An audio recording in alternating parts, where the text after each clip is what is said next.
તમે મને ઓળખો જ છો. જગ્યાનું નામ છે ગ્રીન પેન્થર પ્રોજેક્ટ. આ જુદી જગ્યા છે. અહીંયા કુદરત તમારી સાથે હાથ પકડીને ચાલે છે.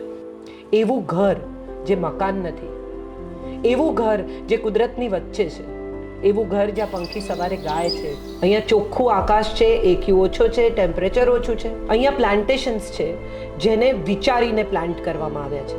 અહીંયા તળાવ છે, અહીંયા બટરફ્લાય પાર્ક છે. તમારું ઘર તમારી પોતાની વીજળી પર આધારિત છે. આ પાણી માત્ર જમીનમાંથી ખેંચવામાં નથી આવતું, જમીનને પાછું આપવામાં આવે છે. અને આ બધું કોણે કર્યું છે? એક એવા માણસે જે પેશનેટ છે, એને કુદરત સાથે જીવનારા લોકોની એક કમ્યુનિટી ઊભી કરી છે. This is a place to come, visit, understand, look at and probably feel it. પણ આઈ થિંક એન્વાયરમેન્ટના આટલા ખ્યાલ સાથે, આટલી સસ્ટેનેબિલિટી સાથે આવી કોઈ જગ્યા મેં હજી સુધી નથી.